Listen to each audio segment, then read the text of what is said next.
Madame, Monsieur, bonsoir. Bienvenue dans ce journal tout en images. Voici les titres.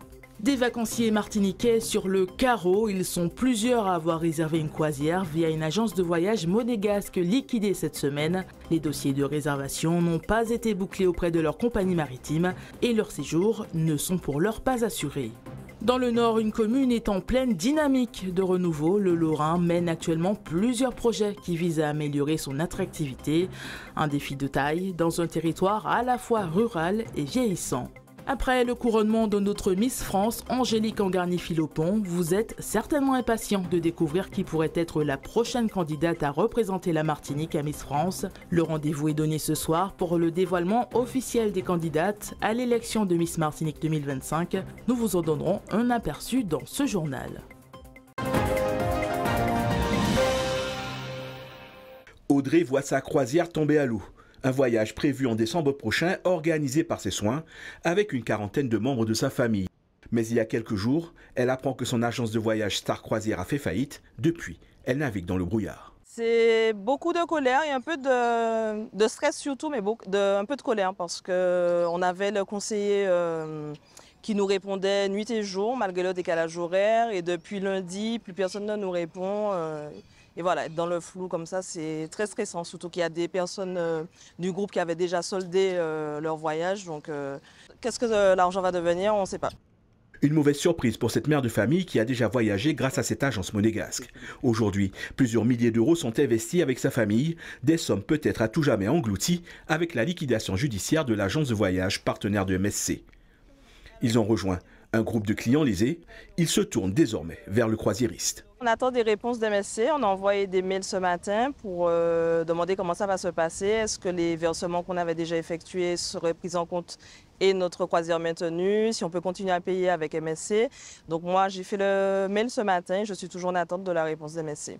En tout, ce sont près de 2400 personnes qui se retrouvent le bec dans l'eau, dont des dizaines d'Antio-Guyanais. Chez ce professionnel, la nouvelle étonne à moitié.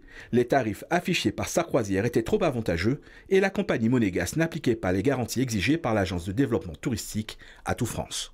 Quand on vend un prix à prix coûtant ou même des fois sans marge, naturellement, on ne peut pas payer ses charges en fin de mois. Donc, la deuxième chose, quand vous choisissez votre agence de voyage, que ce soit une agence locale ou hexagonale ou en ligne, vérifiez que ce soit une agence française. Là, dans le cas, on a une agence monégasque. Pourquoi? Parce que la réglementation n'est pas la même. Quand vous avez une agence française, donc régie par Atout France, vous avez certaines obligations qui sont la responsabilité civile et surtout la garantie financière. La garantie financière, ça veut dire quoi? C'est que les fonds qui ont été déposés par les clients à l'agence de voyage sont garantis par un assureur. C'est-à-dire que si l'agence fait faillite, cette assurance prend le relais et paye et rembourse les clients des fonds qui ont été déposés. Tout espoir n'est pas perdu pour Audrey. Dans un communiqué, la compagnie MSC informe qu'elle honorera la réservation des clients ayant réglé l'intégralité de leur croisière auprès de Star Croisière. Ceux ayant versé un acompte pourront finaliser leur règlement, dans les deux cas, sur présentation de preuves de paiement.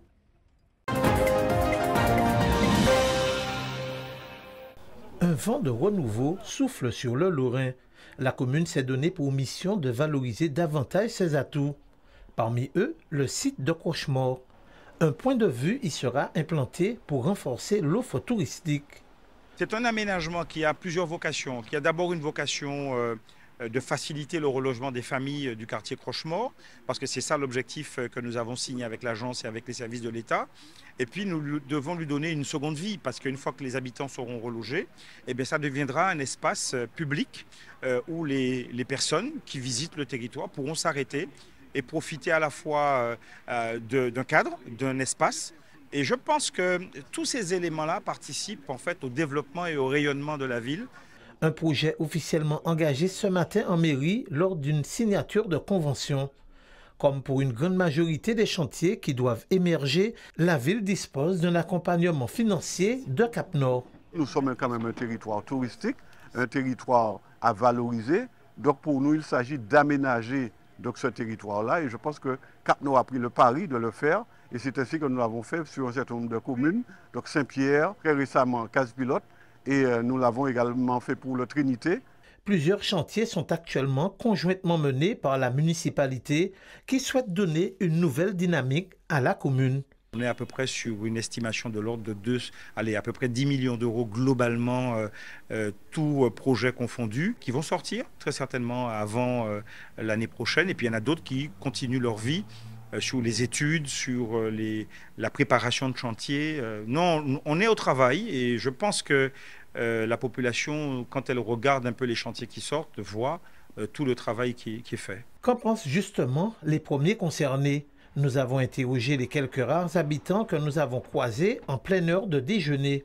D'avoir une magnifique vue quand on arrive, voilà, que ce soit dégagé, qu'on puisse voir tout le fond de la plage, notre belle plage de sable noir. Voilà, ce qui serait intéressant aussi, c'est d'avoir plus d'animation le soir. Voilà, comme avant, il y en avait un petit peu plus, je trouve.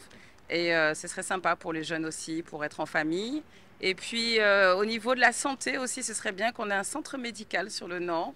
Il faudrait vraiment redynamiser le bourg, parce qu'en fait, le bourg devient un endroit passant. Les voitures ne s'arrêtent pas, d'une part, parce qu'il n'y a pas de parking, il n'y a pas d'endroit où se garer facilement. Et vraiment, les commerçants souffrent énormément l'après-midi, particulièrement, parce qu'à partir de 13h, 13h30, vous avez vraiment une ville qui se vide. Ce qui manque au Lorrain, c'est que les routes soient plus larges. Que le matin, la circulation puisse être fluide. Des idées de projets qui ne tomberont sûrement pas dans l'oreille de sourds. Les candidates à l'élection 2025 de Miss Martinique officiellement dévoilées ce soir. Cette année, elles sont 10 à prétendre à la couronne. Toutes rêvent de décrocher l'écharpe de Miss France à l'image d'Angélique Angarny-Philopon.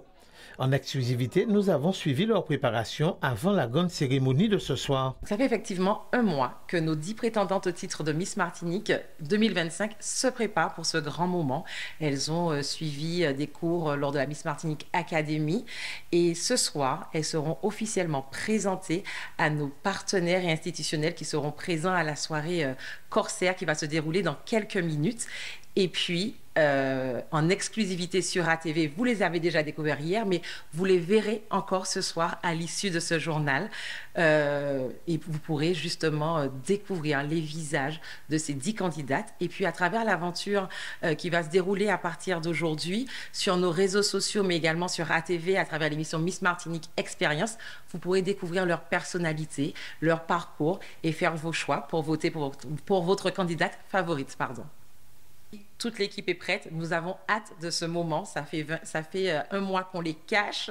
Donc, on a hâte de les présenter au public martiniquais et surtout que la population martiniquaise soutienne ces jeunes femmes qui osent une fois de plus sortir de leur zone de confort pour représenter dignement et avec fierté notre belle Martinique. Et vous l'imaginez bien, après une Angélique Angarny-Philopon, sacrée Miss France 2025, première martiniquaise Miss France, vous l'imaginez bien que pour ces candidates, il leur a fallu du courage pour oser et venir se présenter et tenter le doublé. Et on y croit. Ne manquez pas, juste après le journal national, la présentation officielle des candidates sur ATV. À Madiana, une exposition photo pas comme les autres. Intitulée L'Aïeul, une métaphore vivante de l'énergie, elle est portée par le syndicat mixte d'énergie de la Martinique et le photographe Claude Arnerin. Jusqu'au 31 août, elle rend hommage à l'effort collectif, au visage, aux gestes et à la mémoire vivante qui entoure l'aïeul au-delà de la course. À travers son objectif, Claude Arnerin a voulu capter l'humain, le sensible et l'engagé. Je dis souvent, l'aïeul, ce ne sont pas que les embarcations qu'on voit, ce sont surtout des êtres humains. Sans ces êtres humains, il n'y a pas de l'aïeul. Capturer ce genre de visage-là, c'est très compliqué pour un yoleur. Je pense que le fait de me voir souvent leur a permis plus simplement de pouvoir me donner accès à eux, en fait. Parce que là, je suis très près généralement, parce que j'aime capter les émotions. Ce sont des personnes et le but, c'est de montrer qu'elles sont là. À la différence d'autres embarcations sponsorisées par des marques privées, l'aïeul du SMEM est soutenue par les communes, les élus et les Martiniquais eux-mêmes. Elle incarne donc une yole du peuple, publique et collective. C'est donc pour le SMEM une manière de rendre hommage à celles et ceux qui œuvrent chaque jour pour le territoire. Nous avons le personnel du SMEM qui est là, qui est représenté dans les photos et qui montrent la qualité du travail qu'ils fournissent, puisque c'est grâce à ça que le SMEM a les moyens financiers. Un travail bien fait par le personnel permet au budget de financer l'AIOL. Et on les voit dans les efforts qu'ils peuvent fournir physiquement. On voit aussi à travers le visage l'humanité, dans tous les sens du terme, des employés du SMEM et des yoleuses et des yoleurs. Pour les passionnés et anciens yoleurs, cette exposition va bien au-delà de l'esthétique. Elle raconte, en images, l'histoire d'un sport, d'un engagement, d'un patrimoine vivant qu'il faut continuer à faire connaître et transmettre. Je pense que ça présente la grande majorité de l'AIOL. Parce qu'en fait, comme dans le livre, on a vu les photos, ça parle, les photos, l'expression parle de l'histoire. Enfin, quand on voit les visages des acteurs qui sont là, c'est-à-dire ils racontent l'histoire. On ne peut pas imaginer voir photos aujourd'hui quelque part et puis ne pas penser à toutes ces années passées, toutes ces joies, ces peines, ces difficultés, à tous les niveaux. Donc aujourd'hui, pour moi, c'est un grand jour. C'est un grand jour parce que ça met en lumière les vraies valeurs de ces acteurs. À travers cette exposition, le SMEM et Claude Arnerin mettent en lumière une énergie bien plus large que l'électricité, celle des femmes et des hommes qui font vivre un patrimoine, une culture et un territoire. Si vous souhaitez donner votre sang, le camion de l'EFS vous accueillera ce vendredi de 8h à 13h à la station Total de Saint-Joseph. La Maison du Don, quant à elle, recevra les donneurs entre 11h et 17h30.